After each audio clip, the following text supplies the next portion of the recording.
chapter name is Rebels and the Raj. The lesson is about the revolt of 1857 and its representations.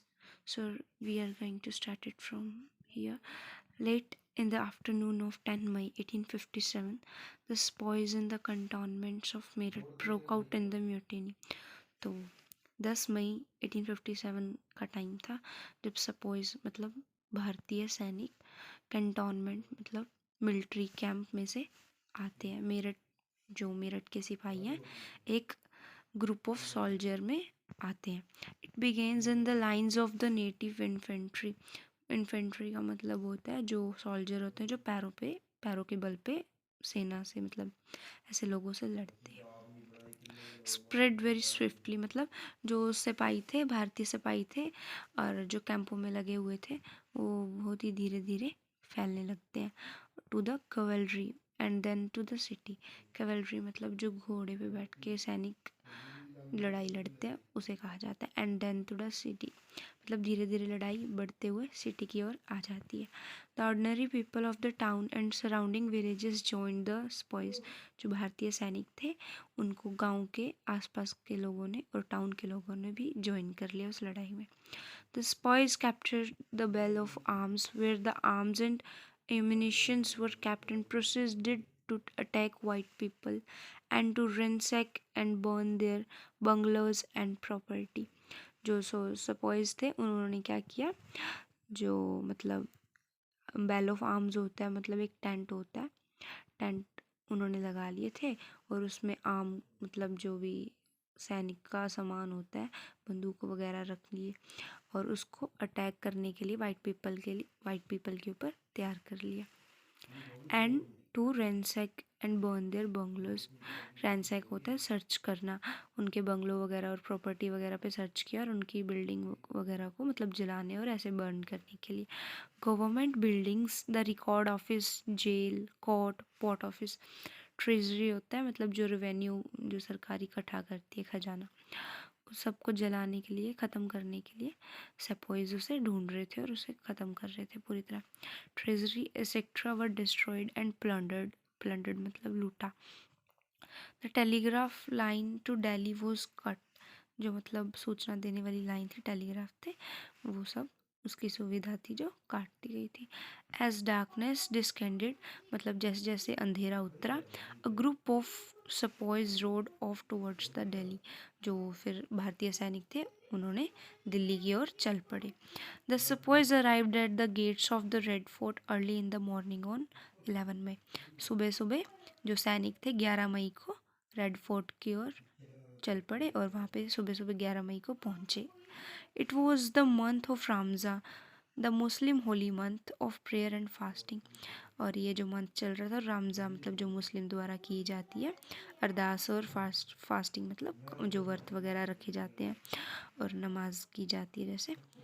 The old Mughal emperor Bahadur Shah had just finished his prayer and meal before the sun rose and the fast began। वो बहादुर शाह के मतलब अभी अभी खाना खाकर सूरज उगने से पहले खाना खाकर हटे ही थे कि उन्होंने and the fast began। He heard the commotion at the gates। उन्होंने एक भीड़ भड़ाके की मतलब ऐसे शोर शराबे की आवाज़ सुनी उनके गेट पे। The sepoys who had gathered under his window told him।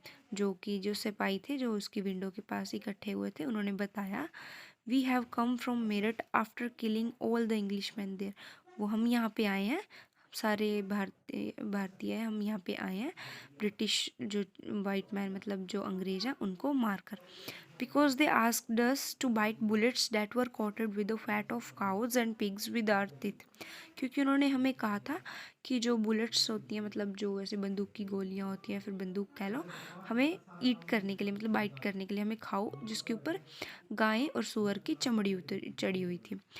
This has corrupted the faith of Hindus and Muslims alike. तो अगर ऐसा करने से उन सब का धर्म मतलब भ्रष्ट होता है, इसलिए उन्हें ये चीज़ पसंद नहीं आई। Another group of sepoys also enter Delhi. इतने में ही अनदर ग्रुप भी आ जाता है, दिल्ली में एंटर कर जाता है। And the ordinary people of the city join them. और जो आम जनता होती है वो भी उन्हें ज्वाइन कर लेती है। Europeans were killed in large numbers, the rich of Delhi were attacked and looted. जो यूरोपियंस थे काफ़ी ज़्यादा मात्रा में मारे गए थे, और जो दिल्ली में रहने वाले अमीर लोग थे उनको भी, उनके ऊपर भी अटैक और उन्हें लूट लिया गया था, अटैक किया गया था।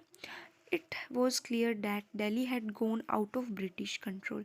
ये क्लियर था कि जो दिल्ली है वो ब्रिटिश कंट्रोल से बाहर हो चुका है। Some sepoys rode into the Red Fort, मतलब जो सपोइज है घोड़े के ऊपर चढ़कर रेड फोर्ट में आए without observing the elaborate court etiquette expected of them.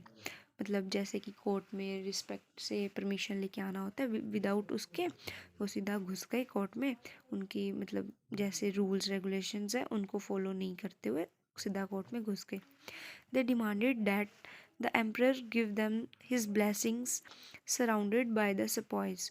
और वो चाहते थे कि वो जो एम्परर है वो उन्हें अपनी ब्लेसिंग्स दे surrounded by the sepoys. Bahadur Shah had no other option but to comply. और बहादुर शाह के पास कोई ऑप्शन नहीं था कि वो उन्हें मना कर सके, तो उनको हाँ करनी पड़ी। The revolt thus acquired a kind of legitimacy because it could now be carried on in the name of Mughal emperor. legitimacy मतलब आज्ञा दे दी गई बहादुर शाह के द्वारा। अब वो बहादुर शाह के नाम पे मतलब एज अ लीडर सेपोइज वगैरह और जो आम जनता थी वो मुगल एम्परर के राज में ये रिवोल्ट लड़ेगी। 12 and 13 May North India remained quiet. जो 12 और 13 मई को नॉर्थ इंडिया था, मतलब जो ऊपर वाला पोर्शन है भारत का, वो सारा क्वाइट था, मतलब शांत था। Once word spread that Delhi had fallen to the rebels and Bahadur Shah had blessed the rebellions. और एक से एक बात उड़ी कि दिल्ली अब सारा जो रिबल्स हैं, छोटे मोटे ये सिपाही वगैरह हैं, लड़ाई करने वाले लोग हैं, उनके हाथ में आ गया, और जिसे बहादुर शाह ने ब्लेस किया है उन्हें अपनी ब्लेसिंग से, मतलब वो उसके लीडर है। इवेंट्स मूव्ड स्विफ्टली, इवेंट मतलब धीरे धीरे आगे बढ़ा।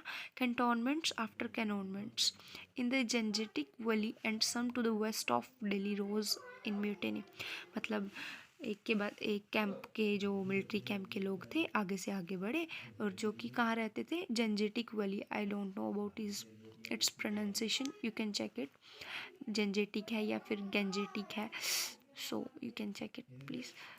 और ऐसे ही रोज़ मतलब दिल्ली में इसी तरह से ये चीज़ फिर बढ़ी आगे, और म्यूटिनी वगैरह थी, मतलब जो सिपाही थे धीरे धीरे कर कर दूसरे जो ब्रिटिश लोगों को लूटना शुरू किया, और फिर ये दिल्ली से आगे आगे बढ़ता गया।